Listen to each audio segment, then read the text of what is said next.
Jason Kenney is the Premier of Alberta. He joins us now from Edmonton. Hi, Premier. Thanks for making time for us. Good to be here. Premier Kenney, yesterday you said that, quote, we're doing everything that we reasonably can to get this economy moving again, and yet we're being sideswiped by global events that are beyond our control. Is that just political cover for the fact your decisions haven't done for the economy in Alberta what you said they would?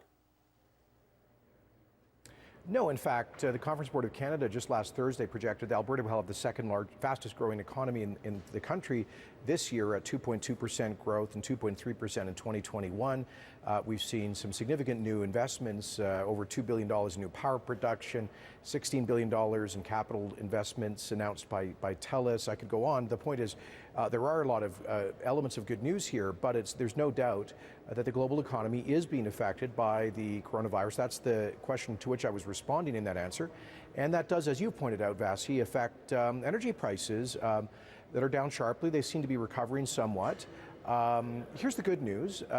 In the last 5 years, Canada's energy producers have become a lot more efficient out of necessity, and they've reduced their operating costs for exploration and production by about 30%. And most of our major producers can make at least a small profit at roughly $45 West Texas Intermediate priced oil, and we're above that today. So, you know, it's challenging news for us, but I think we'll get through it. With respect, you know, the point you make about growth is true, but you also did promise the creation over time of 50,000 jobs due to your corporate tax cuts. Since last June, 50,000 full-time jobs have been lost in your province. Again, is this really going to be about oil prices, or are the decisions that you have made not working out exactly the way you promised? Well, you're conflating a number of issues there, Vasi. First of all, it's now clear, based on the same Conference Board study and some other reports, that Alberta apparently was in recession last year. We inherited an economy in negative growth in the summer of last year, and we're doing everything we can to turn that around. The 55,000 projected full-time new jobs to be created by our one-third reduction in the business tax rate has been validated by several of Canada's leading economists, like Professor Mintz, Professor Dalby, and a number of think tanks. But that's over 4 years, and we're only halfway through the 4-point reduction in the business tax rate. We're also just really getting the ball rolling on our red tape reduction initiative. All signs have been that 2020 would be a turnaround year for Alberta. The Canadian Association of Petroleum Producers projecting for the first time additional capital investment in the energy sector.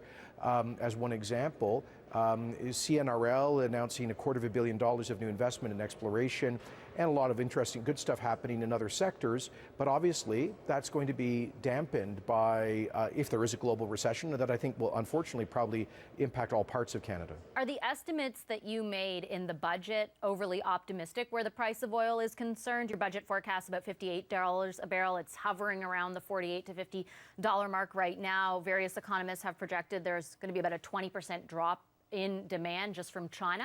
Were you overly optimistic? Are your revenue assumptions optimistic? Well, we did lock in our budget projections before the coronavirus really started rolling and its economic impact was felt. So clearly things will be down at least somewhat. Let me say, though, that in January, the West Texas WTI oil price was, I think, about $65 on average. And just to put this in perspective, we chose what the Department of Finance officials gave us as prudent projections based on private sector forecasts for commodity prices, economic growth, and we've built in a contingency amount in our budget as well. So look, if we actually do end up in a significant prolonged global downturn, obviously that will affect our finances. We hope that won't be the case. We think we have some room to maneuver, but it underscores the need for continued fiscal discipline on the part of our government, which is why we're reducing spending overall by 2.8% over 4 years. If, in fact, though, the budgetary situation, your fiscal situation does change, is your government considering the possibility of further spending cuts? That may be necessary, and I've always said that if there is a significant global recession, or if we don't get a major pipeline built to increase market access for our energy exports, that we'll have to look at a plan B. Our hope is that does not happen. But here's the truth, Vashi, on Alberta's fiscal policy, we spend by far more than any provincial government in Canada on a per-person basis.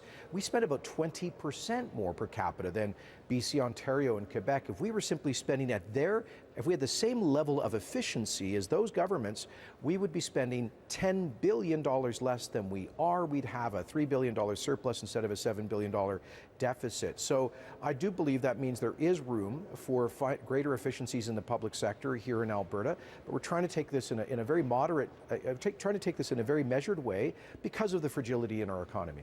I get that. I guess I wonder, and I'm sure you've heard as much as I have over the past few days since the budget was introduced, from the opposition, from various stakeholders who are concerned about the cuts that have already taken place. And they're worried, I'm sure, that if your government is open to further spending cuts because of a global recession, that it'll happen, on their backs, that you'll make the adjustments that you have to on the backs of parents and school kids and things like that. Your response to those concerns? Well, Vashi, the parents and families have experienced in this province, their after-tax income is down about 8% from where it was in 2015, whereas the public sector has been growing significantly. My predecessor added 15,000 people to what was already the best compensated and largest per capita public sector in the country, with the most expensive public services.